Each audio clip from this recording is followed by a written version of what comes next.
awareness, messages or brand campaigns, and how to then be a gatekeeper for brand campaigns, because that's the marketing job. But as a corporate communicator, you'll be able to add value whether this tonality of communication will work with the consumer or not, based on how he thinks about you as an organization.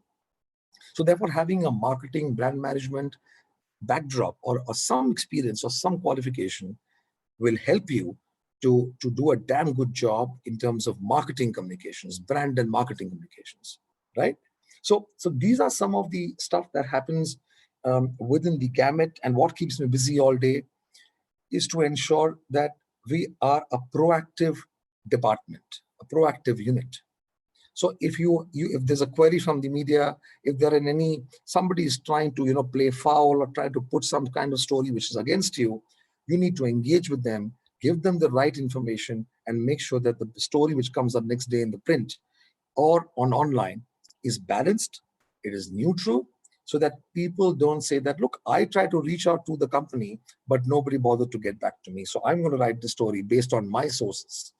And the sources can be placed, misplaced, can be magnified, can be manipulated by our competitors, by the opposition.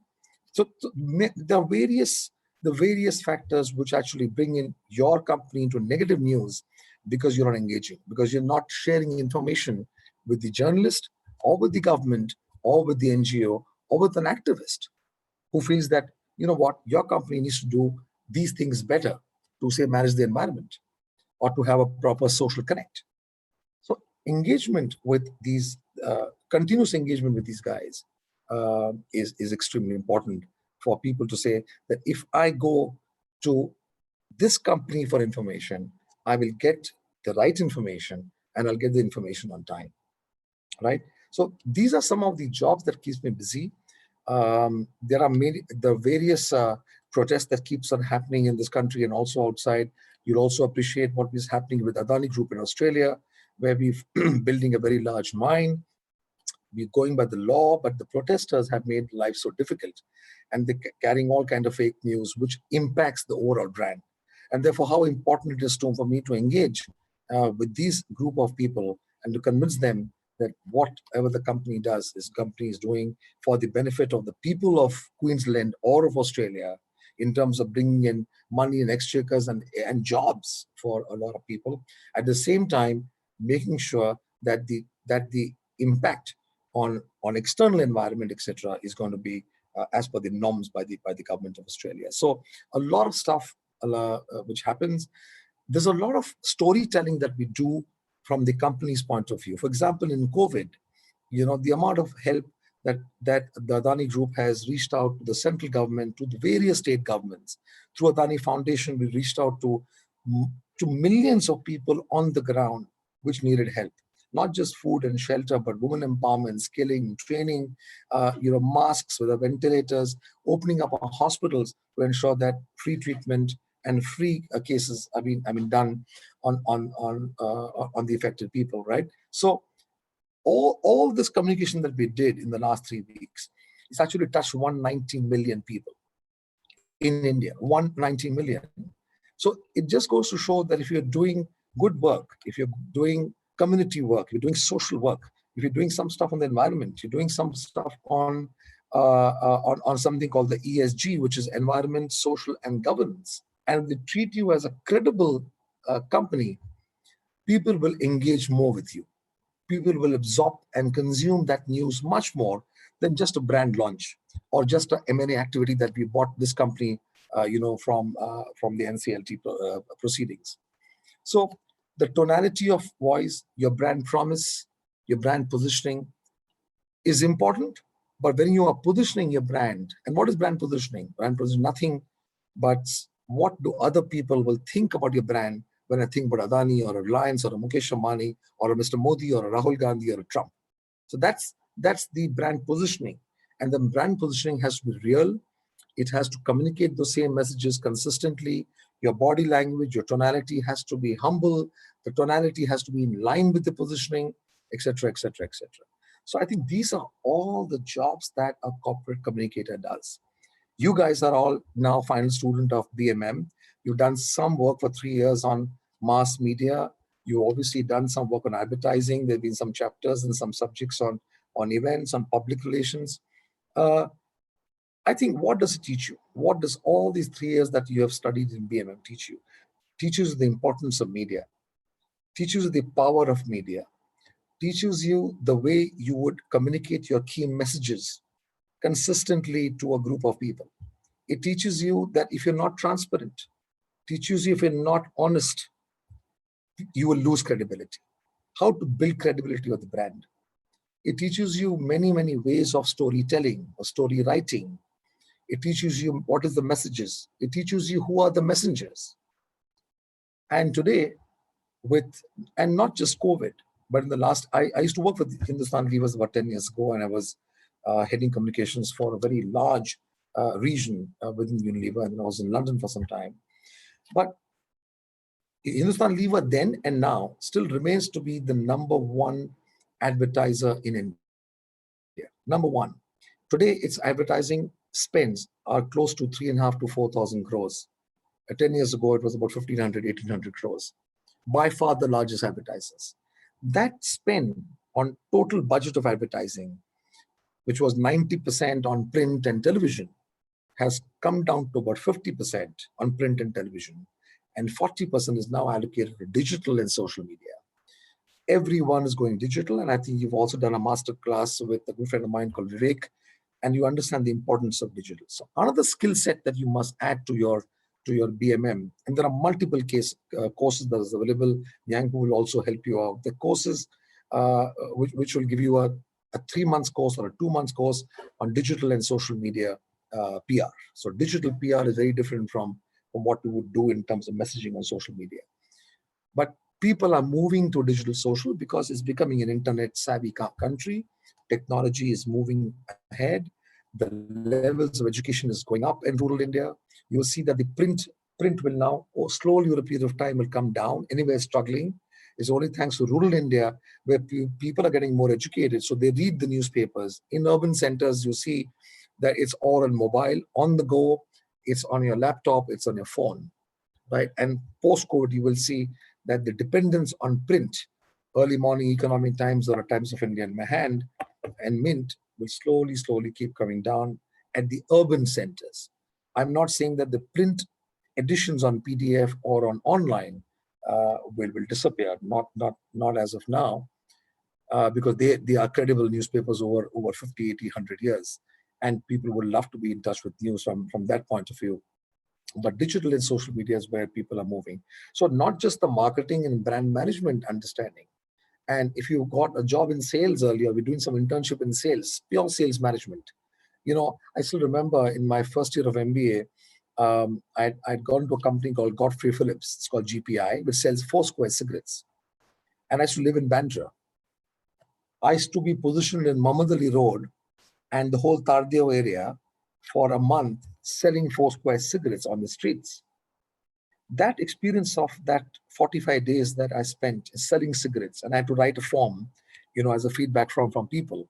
That experience of meeting 50 consumers every single day and talking to them, understanding what they feel about cigarettes and smoking and price and the pricing factor and the packaging. And it gave me a great insight about what consumers are. Thank God that my first jobs, I started my career in marketing and sales with Wokhard and with Raymond's, etc. And that's given me a great stead today to manage communications because I understand what consumers are. I understand marketing, brand management. So it's important to have that. If you not done a course, say 3 months, 6 months certification course, 40 days courses, put your hand on digital. Don't look at what BMM will teach you for all those 2 or 5 lectures or 10 lectures. Do a course on digital marketing, digital PR, and social media activations. It'll take you a long way in saying, how does it work? How can you simply target a group of people in Juhu and Bandra and in Timbuktu? So that's the level of technology now people have got into. So that's again skill sets that you must get into. As far as jobs are concerned, and I think we will have those questions a little later, but as far as jobs are concerned, I think some degree of post-graduation, some degree of a 1-year course in XIC or from Symbiosis, as something more specialized courses on communications, right? or there are also courses on sustainability management. If you can do that, it'll give you a better entry into either a PR agency or the client sides, which is from the corporate side, as a role of maybe an executive or a management trainee in communications, and then from there you grow. You can also get to choose jobs in journalism, right? And journalism now is changing so much. It is not that one guy will file one story a day and that's about it. You got to be so technologically savvy. You need to have technical knowledge about what's happening around the world, geopolitical knowledge about what's happening between say China and US trades, what's happening within the trade between India and other countries, what's happening cross border. So continuously try and be in the shoes of the product or the brand or the company that you aspire to work for. And I always keep saying this, that a very good PR manager must be a brand manager. If you're not a brand manager would mean that you understand the brand inside out. If you're tomorrow announced or you're deputed as the CMO or the chief marketing officer of, say, Kellogg's or Britannia, you should be able to talk their language of marketing, brand promise, brand positioning, DNA, tonality, distribution, supply chain, consumer insights, research, analytical data. You should be able to speak that language. And it's not rocket science, guys. It's not rocket science, right? I've just been an MBA with marketing in '87, and my campus job was Raymond's. I also got into ITC hotels, and then into Wockhardt hospitals, managing Wockhardt, launching Wockhardt Hospital, then launching Fortis through Ranbaxy, and then with SmithKline Beecham, we launched vaccines and it launched anti-infectives into this country, right? It was crazy, from pharmaceuticals to vaccines to DNAs and to looking at what Belgium is, how they're making vaccines, and what's happening in India. We call Choti Mata and all the myths around it. And then to Ranbaxy as a global head, and then to Levers. It was all diverse organizations, diverse product lines, diverse utility, B2B, B2C companies. But if you are passionate, this job of communications, public relations, and I can tell you, again, I keep telling you, coming back to the point I made 5 minutes ago, is on brand PR and the passion to raise the brand profile, make it a hero. So everybody can say, oh, wow, what a great brand. I would love to work for this brand. I want to join this company. I want to buy their products. Gaining the love and respect of stakeholders. You can only do that in this job of corporate communications, because you are the one who is giving out good news, who's shaping the perceptions of people. So if you have the passion, getting knowledge about vaccines or understanding how the oil rigs and the refining of Mukesh Ambani Reliance works in Jamnagar to Gautam Adani's power plant, or how does the port work, becomes very, very easy. But the passion is the only consistency, along with transparency and honesty, and saying that I will do proactive work all the time, is the only thing that you require for this job. You might get some education, you might get some data, like what I mentioned about, getting some courses on digital, but being passionate about raising the brand and people saying, wow, I think the reputation of this company is because of this team of people who've constantly worked hard to raise the profile. That means constant engagement with people, engagement with media, solving the queries, giving out the right information, forming up storylines, being proactive about your communication and making the house look good is your job. So entry levels, and we'll come to questions, but entry levels, agency, journalism, which is now quite a paying profession. Post-COVID, I think there are a lot of question marks about will the print survive, etc. But I think India is a very emerging market, is still a developing economy, and we'll see print not going down in a hurry, although digital and social media is rising and growing at 35-40%, while print is growing at about 8%, TV is growing at about 14-15%. So that's another great area that you can be in. So I'm open for questions, and I'm open for engagement. Hi, Paresh. That was fantastic. Uh, so what all you said now, Paresh, it is an integrated kind of activity which a public relations manager does. So then what are the kind of skills a young professional would need to be in this field? Because what I clearly understand, it's not about only marketing or branding. It is about understanding HR. It's about financial implications, because you may also do press releases and Yeah. investor meets. It's also about productions and operations. It's also about dealing with CSR initiatives of the company. Yeah. So when a young individual comes into this field, how does he grows and what is that he needs? That is one question. Second question is, how is a role of a public relation or a copcom executive different at the client side and at the or a Agency. agency side? So many students still have the feeling कि मैं PR agency में काम करूंगा. Good idea. Good question. They feel Yeah. कि PR, everything is about PR agency. So this was an amazing perspective for our students, that you are working within the company also and you have so much to do. Correct. Correct. Yeah. So So what good is question. the difference typically? On Yeah. working as an agency or as a client? Yeah. So good question. I'll take the first question first. I think, Sam, that was the second question was really brilliant. I didn't cover it in my context. But guys, don't worry about your skills too much when you're in the final year of BMM. Like I said earlier, remember 2 or 3 things. If you can read up something on consumer insights, on marketing, brand management, product management, it'll be very good for you. And there are multiple courses. Yangpo can actually help you giving those courses out. There are online courses, there are other courses. So understanding what is marketing, how does supply chain work, what are consumer behavior, and therefore all the insights and how people then turn around and supply and push, making sure that you have a shelf space higher than your competitors. Understanding marketing, right? Second one is, you are not going to be, if you are not a finance student, if you just done your, say, 12 standards and you're just doing your BMM, you're not going to understand finance so much. Trust me, after so many years, sometimes I still struggle on the nuances of financial management, because I've said to my CFO, any new M&As that happen, large buys and tricky buys, I still have to understand that. So it'll come with the job. So don't worry about that.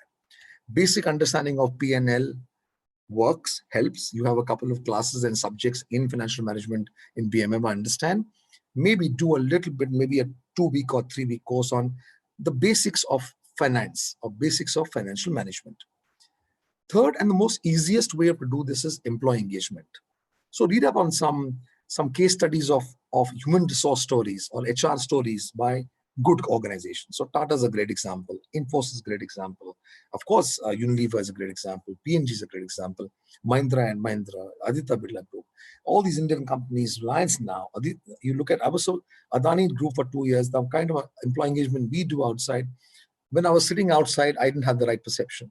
Today, when I see the employee engagement with Adani Group, wow, it's as good as in the company globally.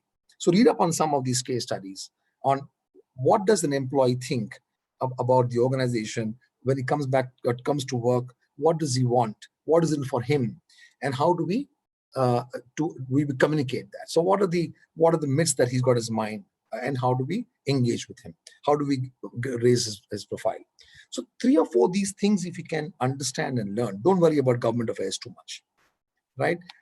Managing media, writing, putting a key messaging, you already done some stuff in PMM. When you come into the corporate life or the agency life, you will get it hands-on. So you will learn it hands-on. So there's no worry on it. Sustainability and CSR is very important. There are multiple case studies from ITC to a P&G to a Hindustan Lever and to many companies in India which has taken social responsibility to the next level. Read up on some case studies, very simple case studies. You'll understand the genuinity of promoters or companies reaching out to communities to help work. So read up on those. So you'll get live examples, right? On the second question, the difference between a PR agency and a company. Well, actually, that it's quite significantly different. If you get an entry job into a PR agency, you will come at the lowest level as an executive, right? And you will be a part of a team, say, which manages a consumer vertical, or a technology vertical, or a finance vertical, or there's a bunch of companies that are assigned to one account director. Under the account director, there are 4 or 5 people, and there are 5 or 7 brands or clients that you manage. So while working on those multiple brands, you will get to know what are the nuances of storytelling, what's happening with competitors, what is ET going to write, what do you think that Mint wants, what do you think the Times of India wants, what does CNBC want, and what does ET now want. You'll get to know within 6 to 8 months, 1 year, you'll get some sense of the profile of journalist, the medium called pink papers or the finance papers versus the national dailies. The importance of regional media. I don't know if you know this. If you look at the top 10 newspapers in India, Times of India ranks 7th with a reach of about 9.5 million people, right? All the balance 9 are all regional papers. The Dainik Jagarans, the Amar Ujalas, the one from the east. There are papers from the south. These sell 25, 30 million copies circulated. Reach is much more. So the importance of regional media, importance of changing the same story in a different language, but the tonality changes. The behavior and the attitude of the story changes to suit those kind of consumers. So you'll understand that. But to answer Sam's question, I think it's got from one of the participants. PR agencies who work for clients are forever running after coverages. Because the client says at the end of the month, how much of coverages have you got for me for these 3 press releases? What have you done for this crisis? There's a fire in the factory, or there was a financial embezzlement case which happened somewhere else. There was a human rights issue that happened in one of our villages that we are working on. What is it that you've done to make sure the negative news doesn't come out and your positive news has gone up? So forever, the agency guys are running after coverages, column centimeter. Or that I've got front page, I've got page number 3, I've got a picture of the CEO, I've got the picture of the product. In this running melee of trying to show coverages to the client, what's missing out is the strategic thinking behind the brand. So when I say strategic thinking is nothing but how do we make this brand come alive with your targeted shareholders or stakeholders? That means it's a 360 degree. What is the medium that I will use? What will be the key messages, say in the North? How will I engage with this media separately? The strategic thinking behind the brand and the brand positioning bit is what gets missed out. If you come to an organization or the client side, because you are focusing on that one company, whether it's like Adani Group or Reliance, which is multifaceted, multiple companies, some retail, consumer facing, or utility, or even for example, Adani Oils, we are into Adani Power, defense, we are into so many Adani Gas, Adani Ports. You will be able to focus on the brand strategy for that company. And therefore, how do you raise the profile from the ecosystem around the company? Then you start thinking strategy. Then you start thinking reputation dashboard. Then you will not just think about coverages. And like I said earlier in my context, only 30% is your role for media management. The rest is internal, and the rest is brand communications and how do you communicate. So that's the big difference that I see between agency and a client side. So Paresh, the next question I'm getting is from students, which is a little more academic in nature. So I'm compiling around 15, 16 different kind of questions and putting it in one or two. So they are asking, is it it is becoming evident that you need professional qualification in management, whether marketing or public relation or communication. Just a fresher doesn't have that big scope to get into the world of PR, media, advertising.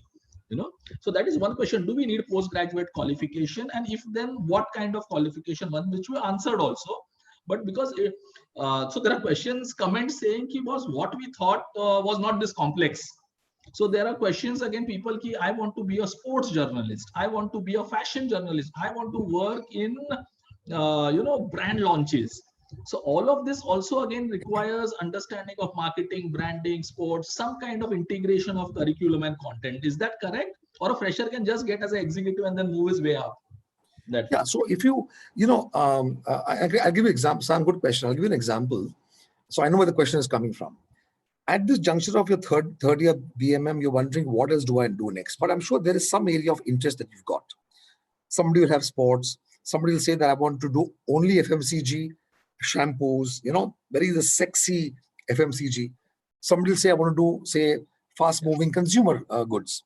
Yeah. Someone will say I love pharmaceuticals because my father has been pharma for like 20 years. So pharma marketing is important because it saves lives, etc.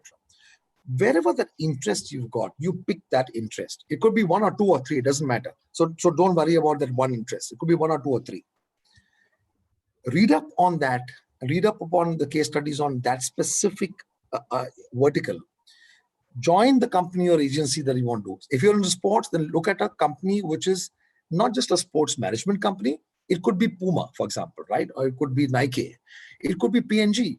It could be Red Bull. Red Bull has a completely music and sports vertical, and they integrate the brand into the TGs.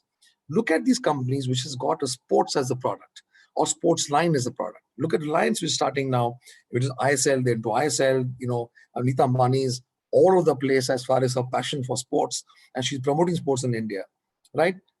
Try and see if you can get an internship or some kind of assignment with these companies, and then pursue it. Don't worry about the qualifications so much, but only because there are so many people coming out of BMM and BMS and BBA that if you have to stay one step ahead, and if you do a post-graduation, even one-year courses like you have as Symbiosis and XIC and etc., you have 1 year, you have the advantage of pushing through the door in an agency or in a company. But do that because it will give you a broader perspective of the interest that you have in mind. So true. Also, there are questions, I want to work in OTT platforms or channels. And I know Disha is into channels after an MBA from Wellinger. So Yeah. what roles, because these are not purely communication roles, they are mixed roles now, merged roles. Marketing.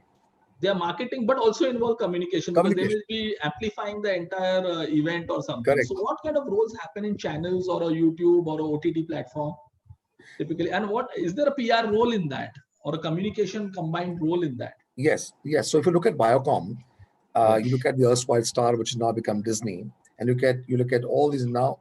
For example, I was just reading up somewhere that in the last 3 weeks of COVID, say almost 24, 25 days, the jump of OTT platforms has gone up by 62% over the previous 6 months.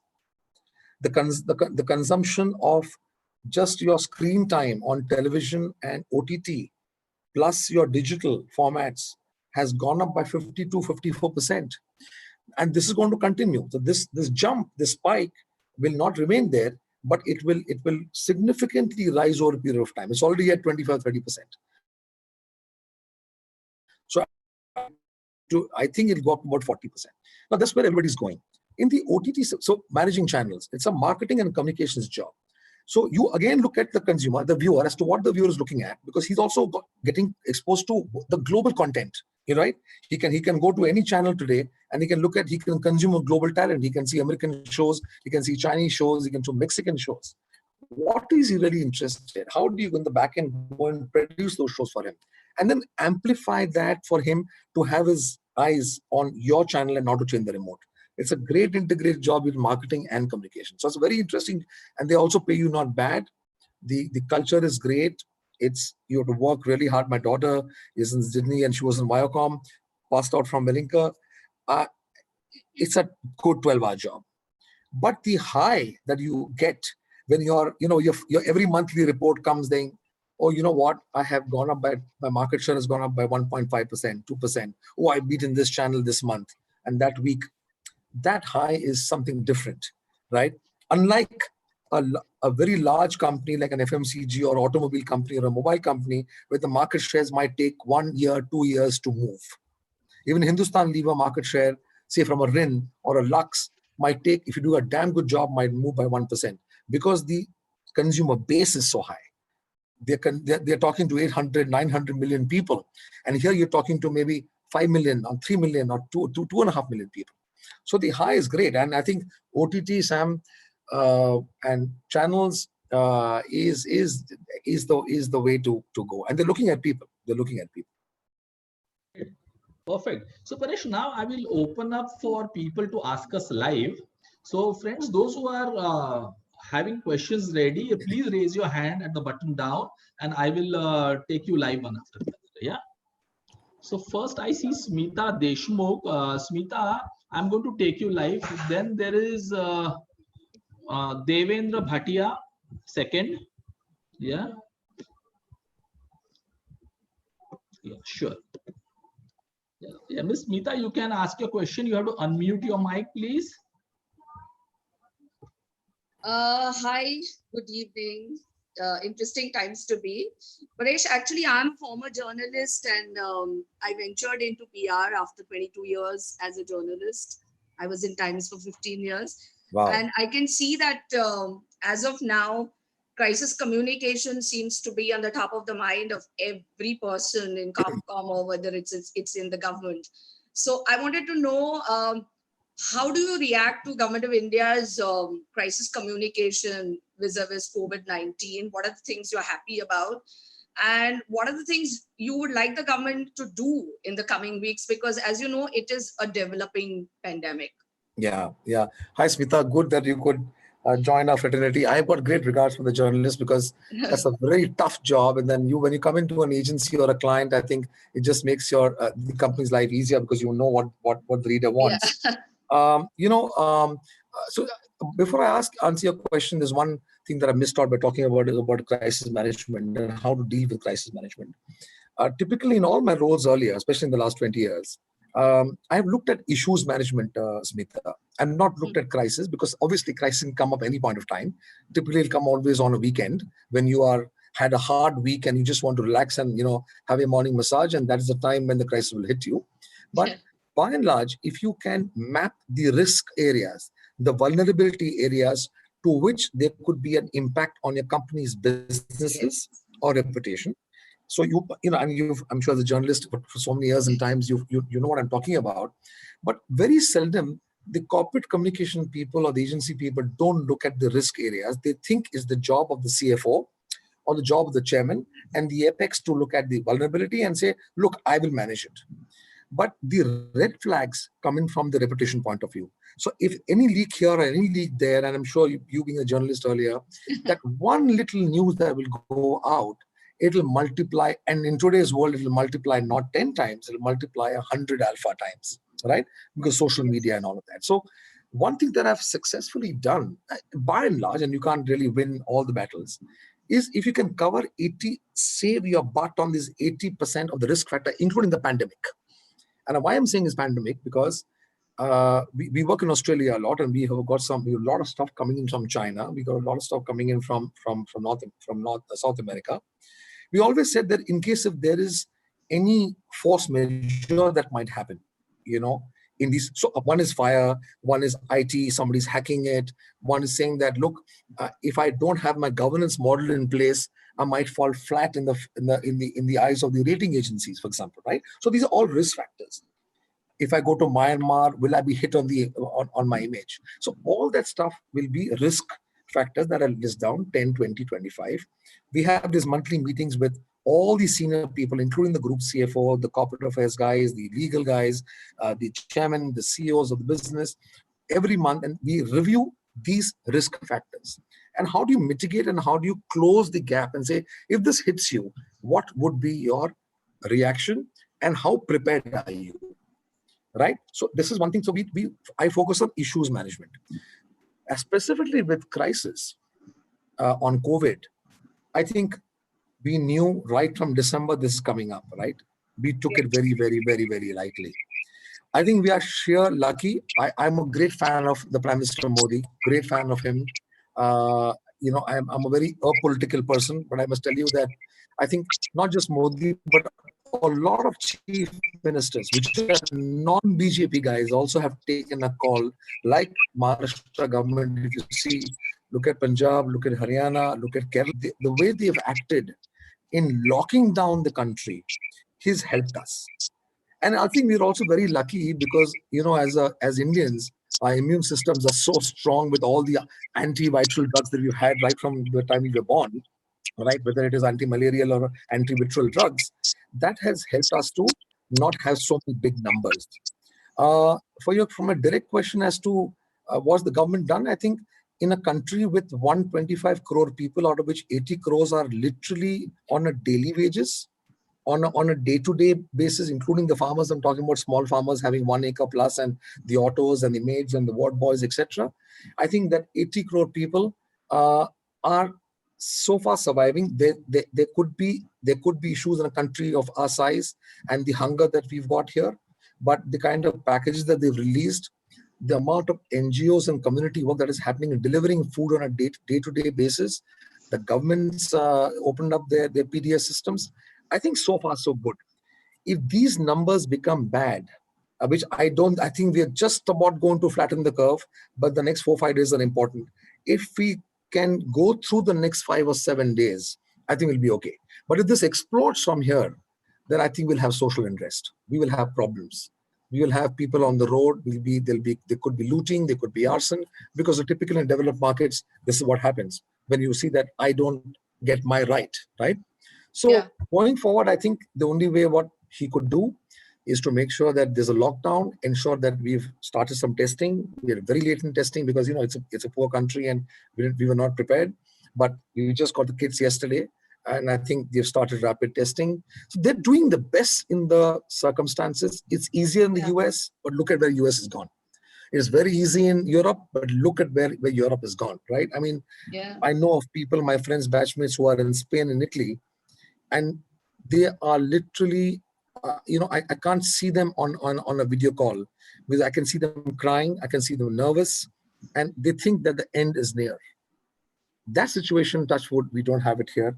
It's just a little bit of a logistics and the hunger part that we'll take care of. Thank you.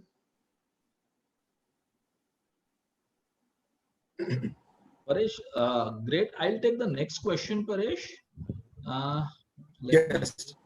Yeah, but I can also see questions coming in from students, But students, please understand, sir has already addressed a lot of your questions which you are posting, in isolation. So yes, journalism, digital marketing, social media content, all tweaks into the world of public relation and corporate communication. So most of it. And of course, what to do after graduation, as Paresh has already mentioned, a post-graduation in media, entertainment, corporate communication, public relation is helpful. Which college to go for, you can decide. We can discuss that later. But yes, other than just being a fresher, it becomes difficult to get into good companies. So it will help to do some programs. There are questions about online education. Yes, definitely online is growing rapidly. There are a lot of digital PR programs, digital marketing courses online from good universities. You definitely can do that, and all kind of learning is only going to help you. Okay, there is no one qualification. I did BMM, now 20 years I will work on BMM and BCom and BMS. No, all senior leaders also are learning every day. I'm sure Paresh also is spending a lot of time in reading, learning, seeing some HBR reviews, or personally undergoing master classes. So if you are young, markets are not going to be great for next 6 months to 1 year. This is the time when you should actually learn and develop. We have been telling this every day. Go for integrated programs. Learn all these things. When things open up, you will be ready. Yeah, so that's for a lot of questions coming on courses and online and offline. Yeah, and there are a lot of good colleges in Mumbai city. Paresh mentioned about Xavier's Institute, XIC, Symbiosis in Pune, Wellinkar runs a media entertainment program. There is MET, and there are many more who do this. So you can research that. Yanko can help you on that. I'll take the next question, Paresh. Yeah, I'm getting in Deepa Dikshit live, and then there is Nimesh Dhakan. Okay, so I'm taking Deepa Dikshit live. Yes, Deepa. Okay, can you hear me? Yes, Deepa. Yes. Okay, hi Paresh. Thanks for the lovely session. I'm from Wellinkar, and what I wanted to understand is, how do you think academia and industry can come together and work towards making what we offer more relatable, more more close to what is real time? Okay, great. I think a few years ago, in fact, Sam had invited me to Wellinkar for precisely this. And I think Wellinger is one of the institutions with, and I know Symbiosis and SIBM and also XIC does a lot of this stuff. They invite a lot of clients and companies into the colleges to close the gap between what the student expects and what the corporate expects. Sometimes the gap is so big. It's a great question, Deepa, because you might be doing a course and you think, okay, we are living in this beautiful, nice little cocoon, and I've got these 3 chapters on media and 4 chapters on communications and 5 chapters on sustainability, and you do some kind of corporate work, etc. But what the company is expecting you is totally different sometimes, right? They expect you to come and say, oh my God, you are the best corporate com person ever born on this face of the earth, right? So like you said, every client and every company wants gods to join them, and it's very difficult to find jobs straight out of college. Constant interaction with company executives, and need not be a very top hotshot guy. It can just be somebody at the middle management level who can come and talk to you and engage with you without a PowerPoint presentation as to what his function is all about. Ask him questions, whether it is from he's from operations, he's from technical side, he's from IT, he's from marketing, he's from he's from corporate affairs. Try and get from your college as many people and say, what do you expect us to do from the, of course, from the media and entertainment and corporate communication point of view, and what do you expect us to deliver, and what are the behavior that you need to see from us? What is the kind of arms that I will bring in to the college? So I think there is something that you need to get more interactive with corporates, and only then you will see that there's a huge amount of gaps that will be closed. But like I said earlier, only when you join an agency, join a company, and the best learning is on the job, Deepa. The best learning will be on the job, because you will see not one, and I can tell you, corporate communication and PR agencies are very complex in sense. Our jobs are not easy, maybe as compared to an HR or a marketing. I'm not saying that their jobs are easier, but because we fight and we deal with multiple situations on an hourly basis, right? So say morning you're working on some issues, at 11 o'clock you're working as a press release which has to go out. At 4 o'clock there is something totally different that has come up in some crisis with your say community, and a protest is happening there. Or there is some news that has come up from international saying, oh, we just realized that this is what is the group doing. So you're constantly looking at variety of issues, and you will learn on the job. But expectations are what?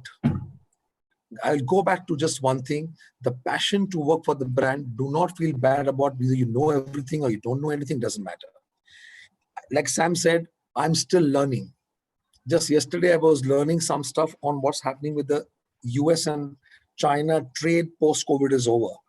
And it's mind-boggling. I didn't know that. And there are all kinds of WhatsApp. WhatsApp is the most fake industry, as you know, that we keep getting. But when you read these articles, you realize, oh my God, you still don't know anything. So don't worry about the expectation too much. They want you to be passionate. They want you to be highly committed to what you are doing. And you are willing to learn. That is enough. Okay, whatever you've done in your 3 years and your post-graduation or without post-graduation, it'll carry you through. Just remember, the brand is the hero. Thank you, Paresh. Right? Thank you. Remember, you've got confidence. Yeah. So Paresh so rightly said. In fact, the initial days of business schools and colleges working just with companies where we would to do some research kind of work are over now. It's, as you said, it's more regular and frequent interactions that will be needed, and technology is going to help that. As colleges like Wellinger and the other players come in the picture to work closely with companies, I think companies also can now integrate with our learning management systems and Correct. give online internships or work which is meaningful. So that level of integration will happen, and there are many faculty members which I can see on the on the panel, the list today, and I think they will also echo the same sentiments, that areas where now technology has taught us how to work remotely. So companies and academia will work together. In fact, at Yangpo, we are creating content. So we are working with Dentsu now. So we are creating very meaningful. So if digital marketing has maybe 10 aspects: search, content, social media, we are pre-creating content from the best guys like you who are speaking there for 2 hours, 3 hours, and this is licensed content going for students at a very low price or no price. But then that is one level which at Yanko we are working, but I think it's a closer integration. I will like to request, yesterday also we couldn't have the chairman board of studies at the University of Mumbai for the mass media program, but Dr. Sundaraj Rajdeep ji, if you are there, please raise your hand. I wanted you to be here because then they drive it for all BMM colleges in the city. Right. Dr. Rajdeep, are you? Please raise your hand. Otherwise, I can't identify you.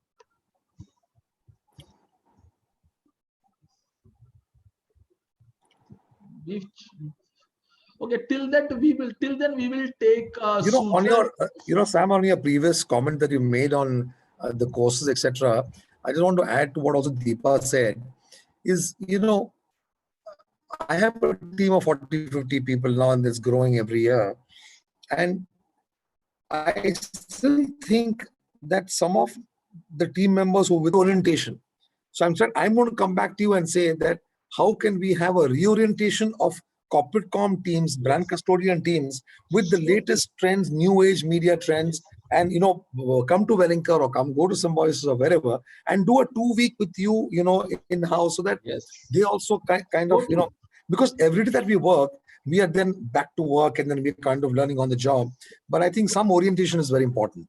So even corporate comm teams need orientation all the time. Yes, because we come up with a lot of innovations on creativity, design thinking areas, which a company may get it after some time, but this is going on as research in most of the good colleges today. Yeah, right. Yeah. So I will take Sujoy Bose now live. And then one second. I think Dr. Sundar, I cannot see him again. Okay, Sujoy ji, I am taking you live now. Yeah, Hi, Sujoy. Hello. Sujoy, please speak. I think we lost his line. Okay, Sujoy's back. Sujoy, please, ask your question, Sujoy. Can you hear me now, Mr. Chaudhary? Yeah, we can. Yes, we can, Sujoy. Mr. Chaudhary, I'm not a student. I run a small retail agency in Mumbai, and I'm in the arena of retail communication, partly mass communication. Right. Getting into the digital space arena and data science arena. One of my passion is teaching, and I'm a lecturer in Symbiosis. Nice. Communication, retail communication. Mm-hmm. What I've been trying to do for quite some time, that's before the COVID, was to link digital, social media, PR, and all this together in my presentation, so that when I share my experience with these 145, 150 beautiful students who I deal with every day, they get to learn more about what is happening in the market, how an organization is supposed to run, and what are the nuances and how to overcome all these. Now, do you really think I'm not very good at this angle of PR which you were talking about, but hearing what you have said right now gives me a lot of energy, a lot of boost. That's lovely. By saying that I should do something about this, because each time I go to Symbiosis, I don't go there to teach. I go there to share. I learn from the questions they ask is worth in millions. That's how I learn from them. Great. And there are times I feel that they are asking questions which are a little out of my arena of teaching, which is not a very good feeling at that point of time. Because if I am going there to share, I might have everything right in place. And PR is one thing which I am a little weak in. So how do you think I should take it forward? So what we'll do is we can obviously meet offline. We'll meet you. I'll meet you offline. I'm in Mumbai. I'm based here, and I think you're based here. I speak in Symbiosis very often. I love that campus there. A couple of campuses there. Let's meet us offline, and I think take you through the whole journey and maybe share some decks with you, so that'll give you some added ammunition to speak with students. So now I have, Paresh, I have the chairman, Board of Studies, University of Mumbai for Mass Media, Dr. Sundar Rajdeep. Finally, we have you after 3 days. So make best use of the opportunity. Great, Dr. Sundar, great. Dr. Hello. Sundar, yeah, Hello. yes, go ahead, sir. Yes, Yeah. go ahead. Am I audible you? Yes, yes, very audible, sir. Go ahead. Yeah, Paresh, this is Dr. Sundar Rajdeep. I am head of the department in communication and journalism at the University of Mumbai, wherein we offers a 2-year full-time master's program in the public relations. Yeah. And we teach basically the public relations, the crisis communication, corporate communication, public relations in the private sector, as well as the public sectors. Now my questions is, what kind of challenges would be in PR sector during this pandemic situations? Yeah. I think the whole world is talking about this right now. Only the first week that we had the lockdown between the March 22nd and 28th, the first lockdown, we were worried about health. The media spoke about health. The government spoke about health. Everybody was talking about health. But the last 3 weeks, 3.5 weeks, the whole world is talking about economy. They're talking about economic decline. They're talking about the problems of people and how much people have lost and what is so employment, jobs, consumption, all of that. And I think that's a great question. Markets, the way the markets are, Doctor, markets will always rebound back, right? Because markets, I'm saying, the Sensex markets, the SEBI markets are always 5 months ahead of the actual situation on the ground. So they'll come back. What will happen is India will become far more stronger than what it was earlier.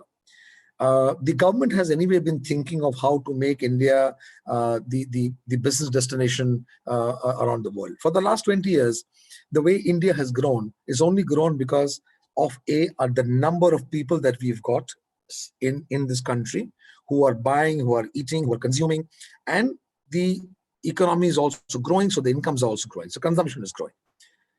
Sheer number of volumes of people, therefore you have the entire global brands in India. In fact, when you go to some countries in Italy and France, you won't find so many brands there than you find in this country. Okay. On top of that, the growth of entrepreneurs in India and the kind of unicorns that we are generating is one of the top 3 in the world. Having said that, what is going to happen now is I think a lot of companies will withdraw from China, from the manufacturing sector, okay, and they will come to destinations like India. Vietnam, remember, is again a great country that's growing. Bangladesh is growing. Bangladesh has problem of land and water, etc. But Vietnam, Sri Lanka, India by the sheer size and what we can offer. India will be the next China to me in the next 15 to 20 years. So I think we have to look at long-term, medium to long-term and not short-term. Short-term, fine, all this will come back. There will be problems in terms of whether Modi did a great job. The opposition will say, no, they've done a very bad job. All that political things will happen. I think people are getting smarter in this country. People are getting more educated in this country. People understand what is good for them, what is bad for them, irrespective of the governments are done or bad. They know how to take care of each other. They know what is the role in the broader sense of being a citizen and not a consumer. So India will grow from here. There's a lot of learning that has happened. Digital has grown. Print will go down a little bit. We are now this frantic travel that we keep on doing. In fact, at Adani Group, we're still thinking of how to, not just our group, but around corporates as to how to cut travel by 30%. Sustainable solutions. Why are we going to pollute the planet when we are absolutely okay? Do we really have to travel from here to Delhi or here to Singapore or here to US like a mad hawk? No. So I think sustainability, corporate governance, the ESG will come to the fore much more than it was all these years, much more. And I'm talking about the 5,000, 8,000 top corporates in India. I'm not talking about the multinationals which are already anyway on that path. So to me, PR will change from just traditional PR to digital and social media. It'll change to, it'll say, how do you target influencers? Who are your activists? Who are the people who are concerned with the environment, and therefore how do you engage with them? How do you create a governance structure and environmental structure in the back end so that you become a socially responsible company? So I think social responsibility, ESG will go, it'll shoot with accelerated speed in the front, and all this will augur very well for the company's reputation and India's reputation. So this is going to happen, and it'll just going to be very good for us, Doctor. Great. Thank you, Mr. Dr. Rajdeep, for the question. And again, I would like to thank you to create this opportunity for student and faculty in the university structure. Yeah. Yeah. And now I will take Mr. One second. Okay, Mr. Sandhir Sharma. I'm going to take Mr. Sandhir Sharma. After that, there is Leena Sahni. Yeah. Yeah. Mr. Sharma, you can speak, please.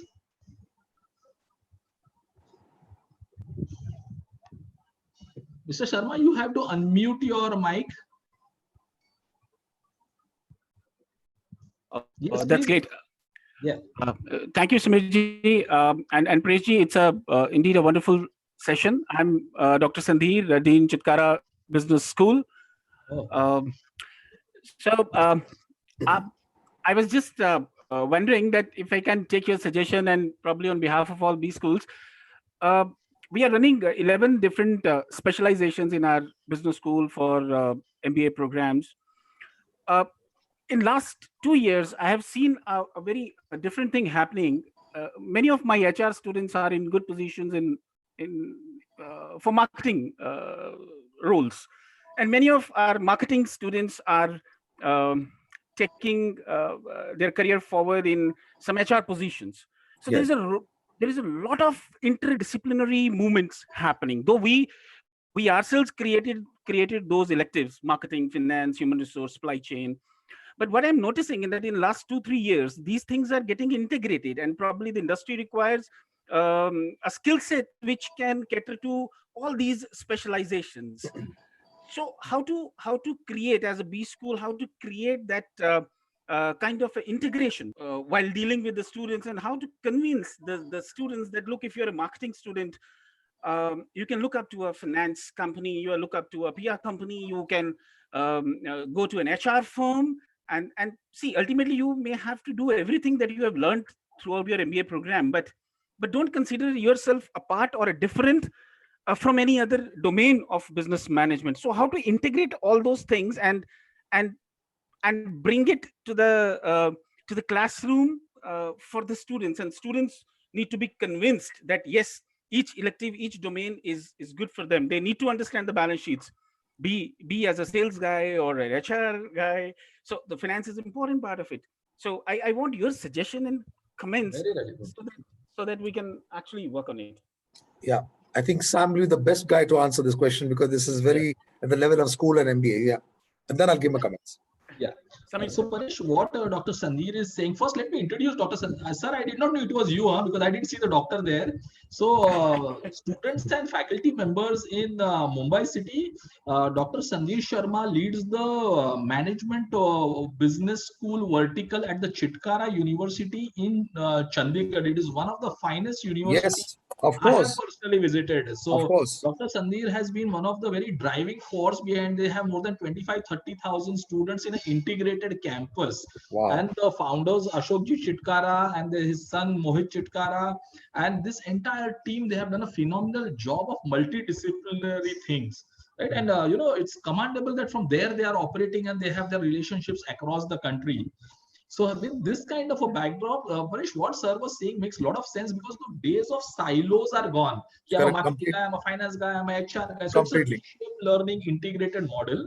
And as also, so one way of solving that issue is, having interdisciplinary kind of joint teaching, learning, lectures, and case study approaches work very well, because the case covers a lot of aspects of that.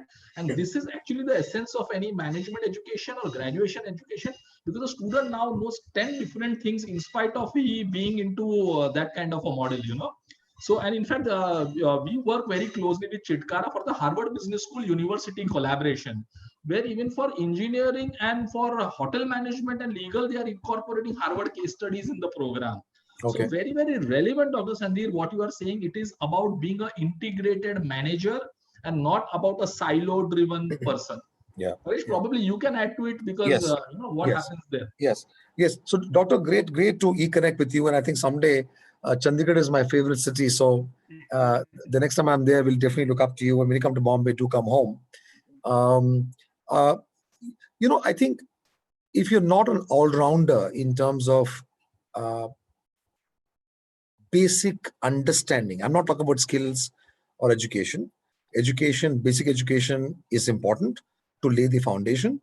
But I think if you're not an all-rounder, it might not help. That's why in my previous remarks, I mentioned about why is it important to read up on brand management, marketing, consumer insights, getting some 2-3 months course of how digital PR works, how social media works, the fundamentals of finance, fundamentals of how technology is changing communication, not technology in terms of operations and mechanics, but technology to where communication is exploding around the world, podcasts and all of that. I think the fundamentals of communication and communications today is the best tool for any company. It's called the marketing tool of any company, which is communications. There are 4 simple aspects to it. And this can be applied to any function, HR, finance, corporate affairs, whether you're an automobile company, mobile company, you're a small entrepreneur, startup, or you're a Adani or a Reliance Industries. As to where you are today, that means where you are in terms of brand perception, what people think of you, the ecosystem that you've got around you, good, bad, ugly. Where do you want to go from here? 2 years, 5 years, 10 years, 20 years, 50 years.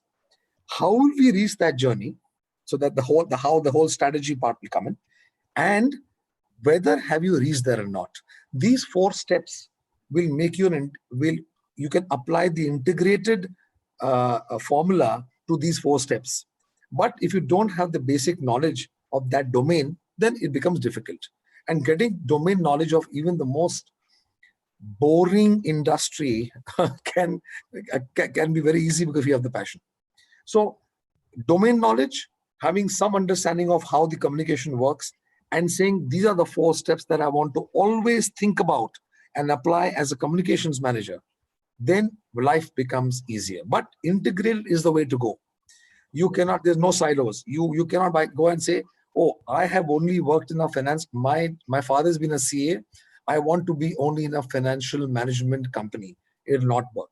Because even the banks are not issuing or not giving financial communication. They are consumer connect companies. It's about consumer behavior. It's about consumer loyalty. It's about brand positioning. So every organization is where marketing, communication based, messaging. So integration is the way to go. There's no doubt. And you can actually dovetail that in your final year and also in your PGDM courses. Thank you very much, sir. Thank you. Thank you, Doctor. Great. Thanks, Dr. Sandhir. Leena Sane. Paresh, can we take 2-3 questions more? Yes, surely. 10 more minutes will go. No problem. So, Leena Sane, I'm taking you live. Yes, please go ahead, Leena.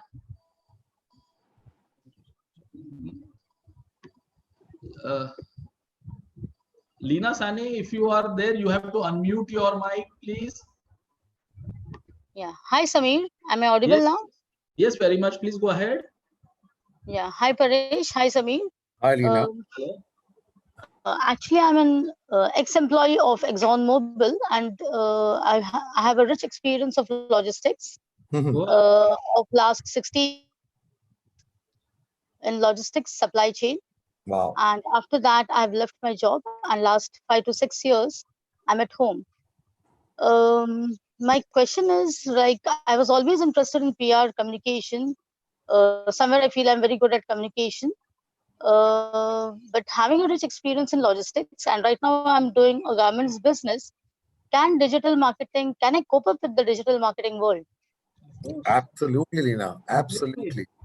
I mean, ExxonMobil is a great brand, but even if you had worked 16 years in any small company, every day that you go to work and interact with people and grow the company, even by yards or miles or centimeters, is an experience by itself. And that's a lot of experience that you've got. learning digital, till the time I came to Levers, that's when I think digital social media started a little bit. I was damn bad at it. I could not understand the technology part. I could not understand hashtags. I could not, simple basics. Even today, when I deal with my own, I have a very large digital and social media, smart guys, all the young chaps there. Every day I'm still learning. Every day I'm learning from them. So, but if you are interested in communications and using digital communication for your government's business, it is something that you will learn within, I think, 15 or 20 days. You will understand what it means, and within 30 days you'll be a master. Trust me. Okay. So Okay, to sir. there is no age. And Elena, if I can recall, we have worked together around 15-20 years back. Of course. Samir is my Nice, ex-colleague. Oh, wow. I started my career with Exxon at one time, Paresh. I see. So around Great. 2001, 2002, I'm talking about. Great, Lina. Nice connecting with you. We can connect Yeah. offline. I didn't know it was you. Great. Thank you. Thank Yeah. you very much. So, Paresh, before I came in education, I used to sell oils and lubricants to truck drivers. Yeah. Into sales in Fantastic. ExxonMobil. Fantastic. Sanjana, Sanjana, M.A. Mayan. Yeah, Sanjana. Yeah, Sanjana, go ahead, please. Hi, hello. Yeah, Hi, please go Sanjana. ahead. Hi. I just had a question about PR and was wondering if you could elaborate upon the storytelling aspect that a PR job has, Yeah. and what role does that aspect play when there is no crisis situation? Sure. Yeah. So, Sanjana, there are three kinds of media tools that you have for yourself, right? Right. One is your own media space. Own media is your own websites, your own brochures, your annual reports, something that you own it, you create it, and you communicate outside. So you have full control on that. It's called own media. The other one is something called the earned media space, where I through storytelling, I get my journalist friends and media, and whether it's social media, influencers, etc., to write about me. And that's about earned media. So I don't pay for it. I give out a story. Right. It excites the stakeholders, and then they write about me and they write about us, right? So it's free.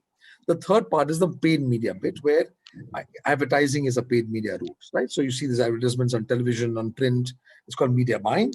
I curate my messages, I buy the space, and I advertise. Right. So in storytelling, in each of these spaces is the fundamental. It's like your heart of everything that you do in communications. And by the way, storytelling is not like what someone would just say, wow, this is such a beautifully written story, but how do I believe you? The believability, the credibility of that story, you can get caught 4 years later because everything is on the net now, isn't it, Sanjana? Yes. So whatever story you say, it has to have a source of being honest, putting all the facts on paper, no faffing. And when you're promising something, you have to hold to that promise even 5 years later. If a Greenpeace comes and says, oh, this is what you had said in 2020 in April, and now I'm catching you. So storytelling is about communicating how honest and how factual and how transparent you are about your product, your company, your chairman, your thought leaders, etc., etc., etc. And this is especially in the non-crisis times. So if you're an M&A and you buy off something and then you say, okay, fine, this is market share was 20%, but I'll put 25%.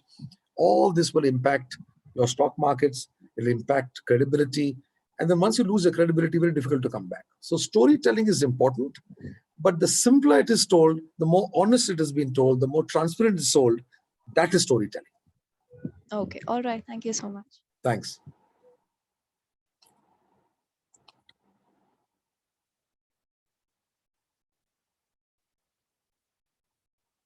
I can't hear you. I can't hear you, Sam. I am on mute. So I am requesting Mr. Dorai Swami Govindan to come live, please. And after that, there is Deepika Unni who can again ask. Yeah. Mr. Dorai Swami, please. Sir, you unmute your mic, please. Mr. Govindan. Okay, I will take him next. Mr. Doraiswamy, you are there online? No, Let's move on to the other one. yeah, we'll move to the other one. Yeah. Yeah, Deepika Unni. Yes. Yes, thanks, Samir. Yes, hi. Hi, Paresh. Hi, And then- Deepika. And then there is Damanjeet VRK after this. Yeah, yeah, Deepika, sorry, go ahead. Okay, that's okay. Hi, Paresh. I'm also from Wellington. We have a 2-year full-time MBA PGDM program on media and entertainment. Right. Nini, unmute yourself, please. That Yes, Deepika, I can hear you now. okay. Sorry. So every year in the program, we have a couple of students who are extremely keen on making a career in corporate communication. I know you mentioned in your talk today that they should focus on digital marketing, brand communication, and things like that. Is there anything specific you would be, for example, looking for, or corporates look for in candidates? Maybe they're freshers, maybe they are have some experience, but not necessarily in corporate communication. Is there something as faculty or the career management center that we can guide them as to what they should be studying over and above their curriculum, what they should do to then be the ideal or a viable candidate for companies? So, Deepika, how it has worked a lot when I speak at the XIC, for example, or some voices and some of the questions keep coming up. Right. Earlier, there was somebody who asked me about qualification, and as a fresher, what do I do? What are they looking for? What are the corporate expectations and all of that, right? And I think I've answered that in fair detail. Yeah. It will get easier for you, since you're a faculty at Wellington, to segregate people. So suppose you have a batch of, say, 50 people, right? And it doesn't matter what the sizes of each groups. You divide them into, say, 10 groups. And then you say that this group's segmentation is by saying that what is your sector interest that you've got. Correct. And I can tell you, maximum guy will say marketing, consumer, advertising, digital and marketing and social media space. So because that's where the new horizon is going forward, right? They don't want to be in a very unsexy place. They want to be in a very sexy place. They want to be a place where sector is growing and therefore higher salaries and higher career growth, etc. And which is but natural. So you first identify that. Match that with the qualification, what they have come earlier. So whether they have done the BA, BCom, whether they have done BMM or engineers or whatever, right? You match that. So you will by filter take off the enthusiasts, and say, hang on, you're an engineer, your left brain is working very well. I think you should be in this, or you should be in this sector. It could be automobile, it could be telecom, it could be, whatever. Try and segregate that out in order of preferences. So one guy will have, say, at least 1 or 2 sectors. He will not say 1 sector, he might have 2 sectors, even 3. Once you segregate that out, it's easier for you to then say, in these 2 sectors, these are the 15 companies that you should look at. Right? And obviously everybody chooses the best. So don't do that. Look at entrepreneurs. Look at a company that's not really a startup, but supposing which has got a angel funding and got a VC, say 2 rounds of VC. So 3 years, 4 years into the system, right? Where they've got some funding. So the ideas might work better. So even look at startups, look at middle management companies, look at top companies. Once you have that triangle and the pyramid with you, it's easier for him to then study those companies, right? Study it and then go for the interviews or, apply and then, whatever it happens. He'll be a much better person to interact with. And what do I want? If I'm looking at an MBA student, so I'll say, okay, I'll look at the qualification, find decent grades, etc., etc. And then I will talk to that person. And if I see some kind of domain knowledge, I'm not asking him to be like me. He can never be because he's just a starter. Right. But that passion of saying, okay, he's done some homework. It's just not opened my website in the morning at 9 o'clock and got into a cab at 9:30. Right. He's done some homework and he knows what to expect and is willing to learn. That is enough for me to take him. Okay. That's a very good way of training people to, do better engagements with corporates or agencies. Right. Okay. Great. Thanks, Paresh. Thank you so much. Just last one question. Yeah. There are so many here, Paresh. I am sure you can see that how the speed with it is going. That's right. But That's then right. I'm seeing somebody like, Damanjit VRK. He's been there for a long time, I feel. Damanjit, you will be asking a question. Be very, very brief so that we can take one or more question, One sec, Damanjit. Yeah. Damanjit? He's disappeared. Okay. Okay. Dorai Swami, yeah. Dorai Swami Govindan, you can ask a question. Hello. Yes, please. Yeah, this is Mr. Samir. Mr. Paresh, good evening. This is Doraiswamy here. Yes, Mr. Doraiswamy. Tell me. Basically, actually, I was trying to pitch in for my daughter, but unfortunately, something happened to her device. She's in the problem. finally a BMM. Then I had to, log into through my device. Yes, sir. Good. Go ahead, sir. Anyway, it's very interesting listening to Mr. Paresh about the saying. Because since I'm also working for a company, we are basically in the marketing, the broadcasting. Yes. I've been promoting JVC like quite some time. I was with Sony and all that. All right. We are in a very niche domain. There is a broadcasting. Sir, excuse me, can you ask the question? What could be? I'm just looking at how in our field, like how digital marketing will be very saying, like for example, we say suppose we don't have to move. Like for example, the future looks like we don't have to move much. We'll have to be stationary. And how do you think it will work in our kind of field? Digital and social media, I'll put it very briefly, is the only way to go now forward. Remember, there are multiple mediums which will remain in India because it's a developing market. But the way their digital media and social media are growing only because people are getting media, internet savvy, mobile savvy. So everything will now move to mobile in the next, say, few years. Mobile marketing. Today, you'll see WhatsApp has overtaken every other form of reaching to consumers, even bigger than direct mail, or whether it's podcast or whether it's video, whatever. WhatsApp has overtaken everybody. So for your business, the only way forward is social and digital. So true, great. And in fact, so just to sum it up, it's, and I'll take the last point which Paresh made as the first point. There is nothing more remaining now as traditional versus digital. We heard it for all these days. It is just all converged. So a lot of the young millennials or Gen Z don't know what is traditional communication. They don't read newspapers. They don't talk on a landline. They don't many times watch television on the big screen. So it's all now moving into digital. So that's one. So digital is going to impact every aspect of life from the morning you get up till the night you sleep. Everything is on digital and on devices.